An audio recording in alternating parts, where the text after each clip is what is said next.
Hello दोस्तों, कैसे हैं आप सब। आशा करता हूं कि आप सभी बहुत ही अच्छे होंगे। तो दोस्तों, हमेशा की तरह आज फिर से लेकर आया हूं एक बहुत ही अच्छी और सीख देने वाली कहानी, जिस कहानी का शीर्षक है अन्न का अपमान। तो दोस्तों, आइए सुनते हैं इस कहानी को और देखते हैं कि इस कहानी से हमें क्या सीख मिलती है। तो चलते हैं कहानी की तरफ। एक बार की बात है, रामपुर गांव में एक सुधा नाम की लड़की रहती थी। वह देखने में बहुत ही सुंदर थी, लेकिन उसकी एक आदत खराब थी कि वह खाना बहुत बर्बाद करती थी। वह ज्यादा खाना लेकर खाना फेंक दिया करती थी। कुछ समय बाद उसकी शादी हो गई। उसकी सास ने उसको तिजोरी की चाबी और बाकी के सभी जिम्मेदारी सौंप दी और बोली कि वह अभी तक अच्छे से घर चलाती आई है, अब तुम्हें सही से इस घर को चलाना है। सुधा ने अपनी सास की बात को कबूल किया। सुधा इसके बाद अपने पति से बार बार कभी चीनी, कभी चावल तो कभी दाल मंगवाती रहती थी। जब उसकी सास को इस बारे में पता चला तो वह सुधा से बोली कि तुम महीने भर का राशन एक बार में क्यों नहीं मंगवा लेती, कि बार बार थोड़ा थोड़ा करके सामान मंगवाती रहती हो। सुधा ने बताया कि वह एक साथ ही महीने भर का राशन मंगवाती है, लेकिन वह कम पड़ जाता है। सुधा की ये बात सुनकर वो थोड़ी देर के लिए सुन्न सी हो गई और सोचने लगी कि मैं भी महीने भर का राशन मंगवाती थी और पूरे महीने भर आराम से चल जाता था। सुधा की सास ने इसके बाद पता लगाना शुरू कर दिया कि आखिर राशन जाता कहाँ है। उसने रसोई में थोड़ी नजर रखनी शुरू कर दी। कुछ दिन रसोई में देखने पर उसको पता चला कि सुधा ज्यादा खाना बनाती थी, जिससे बहुत सारा खाना फ्रिज में पड़ा रहता था।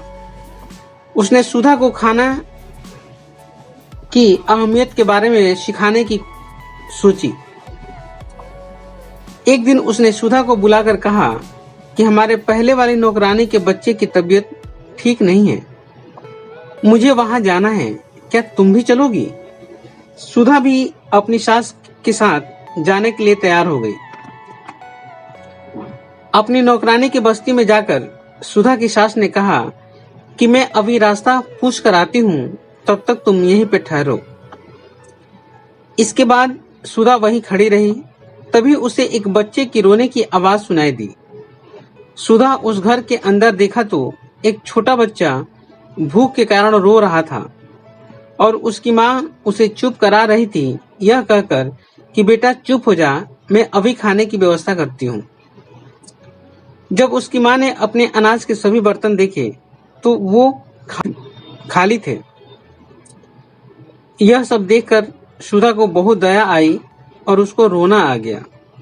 कुछ देर बाद उसकी सास आई और उसको अपने नौकरानी के घर लेकर गई। नौकरानी के घर जाने पर उसने देखा कि उसका बेटा बीमार लेटा हुआ है।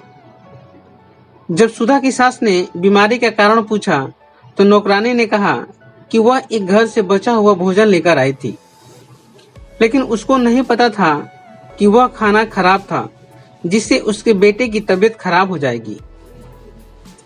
यह कहकर वह रोने लगी। सुधा उसे चुप कराई और कुछ देर के बाद सुधा और उसकी सास अपने घर को आ गए। घर आने पर सुधा अपनी सास के गले लगकर रोने लगी। जब उसकी सास ने सुधा के रोने का कारण पूछा तो सुधा ने बताया कि मैं कितना खाने को बर्बाद करती हूँ और किसी को खाने के लिए 2 वक्त की रोटी भी नहीं है। उसने कहा कि अब से वह खाने को बर्बाद नहीं करेगी।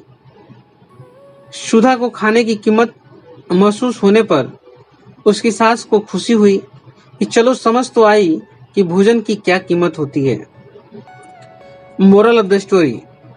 दोस्तों, इस कहानी से हमें यही सीख मिलती है कि हमें कभी भी अन्न को बर्बाद नहीं करना चाहिए। Thank you. तो दोस्तों, इस कहानी को सुनने के लिए बहुत बहुत धन्यवाद। दोस्तों, अगर ये कहानी आपको अच्छी लगी तो इस कहानी को आप लाइक करें, शेयर करें, साथ ही साथ अगर आप चाहते हैं कि ऐसे ही प्रेरक और सीख देने वाली कहानियाँ सुनते रहें और अपने बच्चों को भी सुनाते रहें जिससे उनका मानसिक विकास हो सके, तो आप मेरे इस चैनल को सब्सक्राइब कर लें और साथ ही साथ बेल आइकन को भी प्रेस कर लें, ताकि मैं कोई भी इंफॉर्मेटिव वीडियो अपने इस चैनल पे अपलोड करूं जिसका नोटिफिकेशन आपको सबसे पहले मिले। तो दोस्तों, अब आपसे विदा लेता हूं और मिलता हूं एक नए कहानी में। तब तक के लिए जय हिंद, जय भारत।